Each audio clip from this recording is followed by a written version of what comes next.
മുഖം എന്ന് പറയുന്ന ഒരു വ്യക്തിയുടെ ഐഡന്റിറ്റിയാണ്. ആ ഐഡന്റിറ്റി മറച്ചു വെക്കുവാൻ വേണ്ടി നിർബന്ധിക്കപ്പെടുന്നു. മുസ്ലിം സ്ത്രീ പിന്തുടർച്ചാവകാശ നിയമം സ്ത്രീ വിരുദ്ധമാണ്. സ്ത്രീകള് മുന്നോട്ട് വരുന്നത് കൊണ്ട് മതത്തിന് എന്തെങ്കിലും ദോഷമുണ്ടോ? മതം എന്തിനാണ് ഇങ്ങനെ വിളിക്കുന്നത്? പുരുഷാധിപത്യ സമൂഹം സ്ത്രീകളുടെ മേലെ എല്ലാ നിയന്ത്രണങ്ങളും കൊണ്ടുവരുന്നു.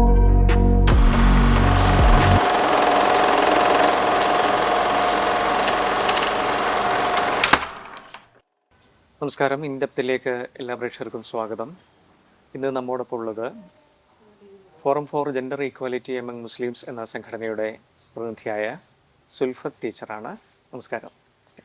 നമുക്കിന്ന് മുസ്ലിങ്ങളും അല്ലെങ്കിൽ മതവും സ്ത്രീകളും എന്നുള്ളൊരു വിഷയത്തെക്കുറിച്ച് സംസാരിക്കാം. അപ്പോൾ സ്വാഭാവികമായിട്ടും കഴിഞ്ഞ ദിവസം നമ്മൾ കണ്ടൊരു വിഷയം തന്നെ ചർച്ച ചെയ്യേണ്ടി വരും. ഇപ്പോൾ മുനവ്വർ അലി തങ്ങളുടെ മകൾ ഒരു പൊതു പരിപാടിയിൽ പറയുകയുണ്ടായി, മുസ്ലിം സ്ത്രീകൾ പള്ളിയിൽ പ്രവേശിക്കുന്നതിനെ കുറിച്ചൊരു അനുകൂല നിലപാട് സ്വീകരിക്കുകയുണ്ടായി. അപ്പോൾ അത് ഏറെ ചർച്ച ചെയ്യപ്പെടുകയും ചെയ്തു. പക്ഷേ കുറച്ച് മണിക്കൂറുകൾ കഴിയുമ്പോഴേക്കും പിതാവിന് തൻ്റെ മകൾക്ക് തെറ്റുപറ്റി എന്നുള്ള രീതിയിൽ ക്ഷമാപണം നടത്തേണ്ട ഒരു അവസ്ഥ ഉണ്ടാവുകയും ചെയ്തു. യഥാർത്ഥത്തിൽ മുസ്ലിം സ്ത്രീകൾ ഇത്തരത്തിൽ സ്വതന്ത്ര നിലപാടെടുക്കുന്നത് മത പൗരോഹിത്യത്തിന് വല്ലാത്ത ബുദ്ധിമുട്ടുണ്ടോ? ഈ കഴിഞ്ഞ ദിവസം പറഞ്ഞതുപോലെ പൊതുപരിപാടിയിൽ മുനവ്വർ അലി തങ്ങളുടെ മകള് ഫാത്തിമ നർഗീസ് ആ പൊതുപരിപാടിയിൽ പറഞ്ഞത് യഥാർത്ഥത്തിൽ കേരളത്തിലെ പുരോഗമനപക്ഷത്ത് നിൽക്കുന്ന, അല്ലെങ്കിൽ വിശ്വാസത്തിനകത്ത് തന്നെ, മതവിശ്വാസത്തിനകത്ത് തന്നെ നിന്നുകൊണ്ട് ജെൻഡർ ഇക്വാലിറ്റി ആഗ്രഹിക്കുന്ന, അല്ലെങ്കിൽ അള്ളാഹുവിനെ പ്രാർത്ഥിക്കാൻ എല്ലാ മനുഷ്യജീവി എന്നുള്ള നിലയിൽ എല്ലാ മനുഷ്യർക്കും അവകാശമുണ്ട് എന്ന് വിശ്വസിക്കുന്ന മനുഷ്യരെയൊക്കെ സംബന്ധിച്ചിടത്തോളം വളരെ സ്വാഗതാർഹമായ ഒന്നാണ് പറഞ്ഞത്. അതുപോലെ തന്നെ ആ വേദിയിൽ വെച്ച് മുസ്ലിം സ്ത്രീകളുടെ വിദ്യാഭ്യാസത്തെക്കുറിച്ച് പറഞ്ഞു, മുസ്ലിം സ്ത്രീകളുടെ വസ്ത്രധാരണത്തെക്കുറിച്ച് പറഞ്ഞു, അവരുടെ കായിക വിനോദങ്ങളെക്കുറിച്ച് പറഞ്ഞു, വിവാഹത്തിലുള്ള സമ്മതത്തെക്കുറിച്ച് പറഞ്ഞു.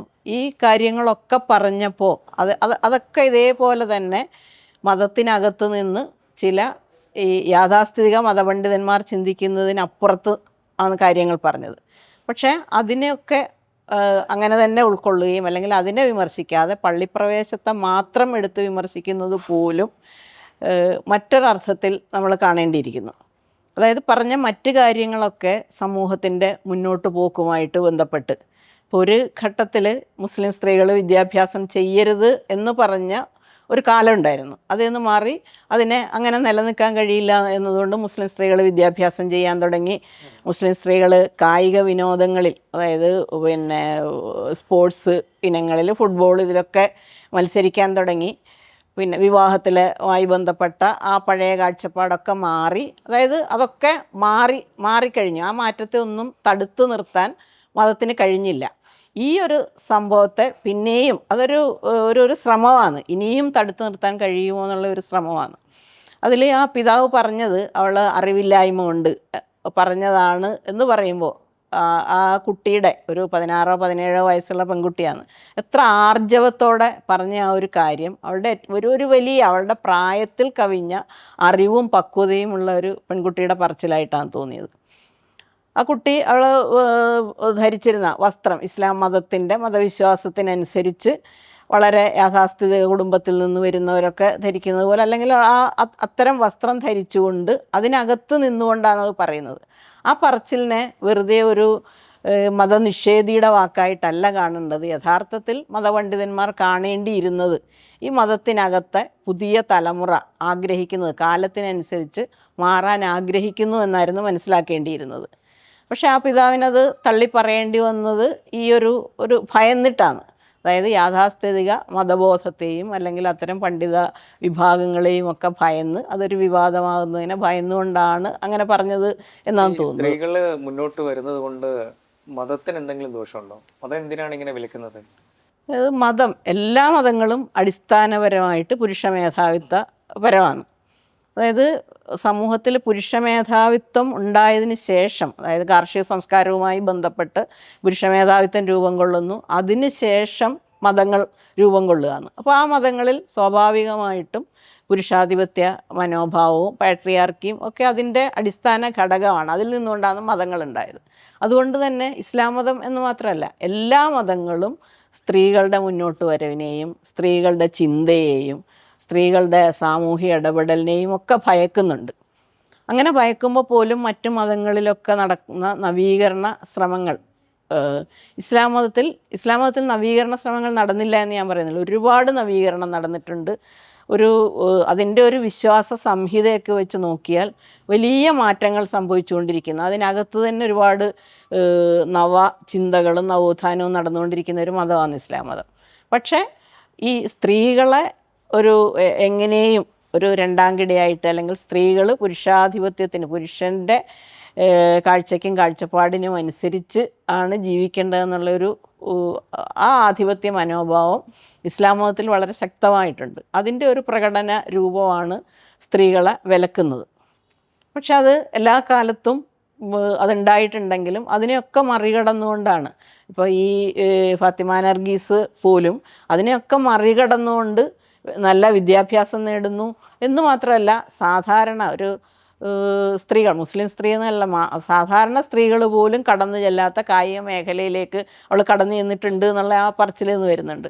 അപ്പോൾ അത്രയും മാറുന്നുണ്ട്. ആ മാറ്റത്തെ തടുക്കാൻ വേണ്ടിയിട്ടുള്ള ശ്രമങ്ങൾ ഒരു ഭാഗത്ത് നടക്കുമ്പോഴും മറുഭാഗത്തുകൂടി സ്ത്രീകൾ അതിനെ മറികടന്നുകൊണ്ട് മുന്നോട്ട് പോയിക്കൊണ്ടിരിക്കുക. ശ്രമം നടക്കുന്നുണ്ട് എന്ന് മാത്രമല്ല, ശ്രമം വിജയിക്കുന്നുമുണ്ട്, മാറുന്നുമുണ്ട്. അതേപോലെ നമ്മൾ സാധാരണ ഈ നമ്മുടെ ഇഷ്ടമുള്ള ഭക്ഷണം കഴിക്കുക, അതേപോലെ നമുക്ക് ഇഷ്ടമുള്ളത് ചെയ്യുന്നൊരു പ്രവണത ഉണ്ടല്ലോ. അപ്പോൾ അതുപോലെ ഇഷ്ടമുള്ള വേഷം ധരിക്കാനുള്ളൊരു സ്വാതന്ത്ര്യവും നമുക്കുണ്ടാകണ്ടേ? ഉണ്ട്, തീർച്ചയായിട്ടും. ഒരു വ്യക്തിക്ക്, അത് ആണായാലും പെണ്ണായാലും ട്രാൻസ് കമ്മ്യൂണിറ്റിയിൽപ്പെട്ടവരായാലും അവർക്കിഷ്ടപ്പെട്ട വസ്ത്രം ധരിക്കാനും അവർക്കിഷ്ടപ്പെട്ട ആവിഷ്കാരം നടത്താനും ഒക്കെയുള്ള സ്വാതന്ത്ര്യം, അത് ജനാധിപത്യപരമായിട്ടുള്ള ഒരു സ്വാതന്ത്ര്യമാണ്. പക്ഷെ അതിനെ എല്ലാ മതങ്ങൾ മാത്രമല്ല, ഒരു പുരുഷാധിപത്യ സമൂഹം സ്ത്രീകളുടെ മേലെ എല്ലാ നിയന്ത്രണങ്ങളും കൊണ്ടുവരുന്നു. വസ്ത്രത്തിൻ്റെ കാര്യത്തിൽ ഒരു മനുഷ്യൻ വസ്ത്രം ധരിക്കാൻ തുടങ്ങിയ കാലം മുതൽ, കേരളത്തിൻ്റെ ഒരു ചരിത്രം എടുത്ത് നോക്കിയാൽ ഒരു 17-ാം നൂറ്റാണ്ടിൽ ആ ഒരു കാലത്തൊക്കെ ചരിത്രം നോക്കിയാൽ സ്ത്രീയുടെ വസ്ത്രത്തിന് മേലെ വല്ലാത്ത നിയന്ത്രണം അത് എല്ലാ വിഭാഗങ്ങളിലും ഉണ്ട്. അത് ഇസ്ലാം മതത്തിൽ അത് വേറൊരു വിധത്തിൽ, അതൊരു പ്രകടമായിട്ട്, ഇസ്ലാം മതത്തിൽ അത് വളരെ പ്രകടമായിട്ട് കാണുന്ന, അതായത് പൊതു സമൂഹത്തിന് ഉൾക്കൊള്ളാൻ പറ്റാത്ത തരത്തിൽ ഉള്ള വസ്ത്രവിധാനങ്ങൾ കൂടി അവിടെ കടന്നു വരുന്നത് കൊണ്ടാണ് അത് കൂടുതൽ വിമർശിക്കപ്പെടുന്നത്. അതായത് മുഖം മറയ്ക്കുക. മുഖം എന്ന് പറയുന്നത് ഒരു വ്യക്തിയുടെ ഐഡൻറ്റിറ്റിയാണ്. ആ ഐഡൻറ്റിറ്റി മറച്ചു വെക്കുവാൻ വേണ്ടി നിർബന്ധിക്കപ്പെടുന്നു. അപ്പോഴും മനസ്സിലാക്കേണ്ടത്, ഒരു 50 കൊല്ലം മുമ്പ് കേരളത്തിലെ ഒരു സ്ത്രീയും മുഖം മറച്ച് നടന്നില്ല. അന്നും ഇസ്ലാം മതമുണ്ട്, അന്നും വിശ്വാസമുണ്ട്, അന്നും ദീനിയായ കാര്യങ്ങളൊക്കെ ഉണ്ട്. അന്നും ഇതേ മുഹമ്മദ് നബിയെയും ഇതേ ഖുർആനെയും ഒക്കെ പിന്തുടർന്ന മനുഷ്യരാണ്. അവരൊക്കെ ഈ രീതിയിൽ ജീവിച്ച് അത് മുന്നോട്ട് പോയി അവർ വിദ്യാഭ്യാസം നേടിയൊക്കെ വന്നപ്പോൾ ഈ പുതിയ കാലത്ത് സ്ത്രീകളെ വീണ്ടും ഈ വസ്ത്രത്തിൻ്റെ കാര്യത്തിലായാലും മറ്റ് എല്ലാ കാര്യത്തിലും പിന്നോട്ട് വലിക്കാൻ ശ്രമിക്കുന്ന ഒരു സമീപനം, ഒരു സംഘടിത സമീപനം തന്നെയുണ്ട്. അതിനെ എനിക്ക് തോന്നുന്നു, അതിനെ സ്ത്രീകൾ മറികടക്കുന്നുമുണ്ട്. പക്ഷെ മറികടക്കാൻ പറ്റാത്ത തരത്തിൽ അതിന് വിധേയപ്പെട്ടു പോകുന്നവരുമുണ്ട്. സാമൂഹ്യ നവീകരണങ്ങൾ നടക്കുന്നുണ്ട്, അതേപോലെ അത്രത്തോളം മത നവീകരണം നടക്കാത്തത് എന്തുകൊണ്ടാണ്? മതം ഈ പറഞ്ഞ പോലെ മനുഷ്യരുടെ ഒരു പ്രത്യേക കാലഘട്ടത്തിൽ, മതം ഉത്ഭവിച്ച കാലം എന്ന് പറഞ്ഞാൽ മനുഷ്യനെ ഒന്നിപ്പിച്ച് നിർത്താനും ഒരു കമ്മ്യൂണിറ്റി എന്നുള്ള നിലയിൽ, ഇസ്ലാം മതമാണെങ്കിൽ ഒരു ഗോത്ര സംസ്കാരത്തിൽ നിന്ന് വന്ന ഒന്നാണ്. അപ്പോൾ ഈ മതത്തിനകത്ത് നവീകരണം നടക്കുന്നത് സ്വാഭാവികമായും മതനവീകരണം ഒരു ഭാഗത്ത് നടക്കുന്നുണ്ട്, മറ്റൊന്ന് ബോധപൂർവമായിട്ടുള്ള നവീകരണം നടക്കുന്നുണ്ട്. അത് എല്ലാ മതത്തിലും നടക്കുന്നുണ്ട്. ഇസ്ലാം മതം മാത്രമാണ് എനിക്ക് തോന്നുന്നു ഏറ്റവും മറ്റ് മതങ്ങൾക്കൊക്കെ ശേഷം ഈ ഉള്ള ഹിന്ദുമതം, ക്രിസ്തുമതം എന്നൊക്കെ വെച്ച് നോക്കുമ്പോൾ അതിനേക്കാൾ കുറച്ചുകൂടി ആധുനികം എന്ന് പറഞ്ഞാൽ കുറച്ചുകൂടി ഇങ്ങോട്ടുള്ള മതം, അതിലും അത് നടക്കുക തന്നെ ചെയ്യും, നടക്കുന്നുമുണ്ട്. നമ്മളെപ്പോഴും ഇസ്ലാം മതത്തിൽ നടക്കുന്നില്ല എന്ന് പറയുന്നതിനോട് ഞാൻ യോജിക്കുന്നില്ല. അതായത് വിദ്യാഭ്യാസം ചെയ്യാൻ പാടില്ല എന്ന് പറഞ്ഞിരുന്നു, ഫോട്ടോ എടുക്കാൻ പാടില്ല, അതൊക്കെ നമ്മളുടെ കൺമുമ്പിൽ തന്നെ നമ്മൾ കണ്ടതാണ്. ഒരുപാട് ഫത്വകൾ സിനിമ കാണാൻ പാടില്ല, ഫോട്ടോ എടുക്കാൻ പാടില്ല, പിന്നെ മറ്റ് പല നിബന്ധനകളും, പ്രത്യേകിച്ച് നൃത്തം അതുപോലുള്ള അത്തരം കാര്യങ്ങളിൽ പാടില്ല. അതുപോലെ ഈ അടുത്ത കാലത്താണ് 50% പഞ്ചായത്തി രാജ് ആക്ട് വരുമ്പോഴും ഈ പണ്ഡിതന്മാർ പറഞ്ഞു മുസ്ലിം സ്ത്രീകൾ അധികാരത്തിൽ വരാൻ പാടില്ല, സ്ത്രീ ഭരിക്കുന്നിടം നശിച്ചു പോകും എന്നൊക്കെ അനാവശ്യമായിട്ട് വാദഗതികൾ ഉയർത്തുകയും അതിനെ തടയാനൊക്കെ നോക്കിയിട്ട് അതിനെയൊന്നും തടഞ്ഞു നിർത്താൻ കഴിഞ്ഞില്ല. 50% സ്ത്രീകൾ അധികാരത്തിൽ വരുന്നു. അതിൽ വലിയൊരു പങ്ക് മുസ്ലിം സ്ത്രീകൾ അധികാരത്തിലുണ്ട്. അവർ പഞ്ചായത്ത് പ്രസിഡൻറ്റുമാരായിട്ടുണ്ട്, അവർ ഭരിക്കുന്നുണ്ട്. ഇതിനൊന്നും ഇവരുടെയൊക്കെ ഈ പറഞ്ഞവരുടെയൊക്കെ സംഘടനകൾ ഇവർക്ക് സ്ഥാനാർത്ഥിത്വം കൊടുക്കുന്നുമുണ്ട്. അപ്പോൾ മാറാൻ പറ്റില്ല. ഈ പറയുന്നതൊക്കെ വെറും പറച്ചിലായിട്ട് അവിടെ നിലനിൽക്കുകയും സമൂഹം മുമ്പോട്ട് പോവുകയും ചെയ്യും. അതേസമയം ഈ സംഘടിതമായിട്ട് അത് ഈ പറയുന്ന ഇസ്ലാം മതത്തിൽ തന്നെ ചില പൊളിറ്റിക്കൽ ആയിട്ട് ഇസ്ലാമിനെ അല്ലെങ്കിൽ ഇസ്ലാമിലെ സ്ത്രീകളെ ഈ രീതിയിൽ പിന്നോട്ട് വലിക്കുന്ന, ഈ ഭൗതിക ഇതിൽ നിന്ന് മാറ്റി നിർത്തുന്ന ഒരു സംഘടിത ശ്രമം നടക്കുന്നുണ്ട്. അത് ചില സ്ഥലത്ത് വിജയിക്കുന്നത് കൊണ്ടുകൂടിയാണ് ഇത് വരുന്നത്. എനിക്ക് തോന്നുന്നത് അതിനെയൊക്കെ മറികടക്കുമെന്ന് തന്നെയാണ്. വിദ്യാഭ്യാസം നേടി കുറച്ചുകൂടി മുമ്പോട്ട് പോകുമ്പോൾ അതിനെ മറികടക്കും. ഈ പിന്നോട്ട് പോക്ക് എല്ലാ മതത്തിലും ലോകം മുഴുവൻ അത് നടക്കുന്നുണ്ട്. അതിൻ്റെ ഭാഗം കൂടിയായിട്ടാണ് ഞാനിതിനെ കാണുന്നത്.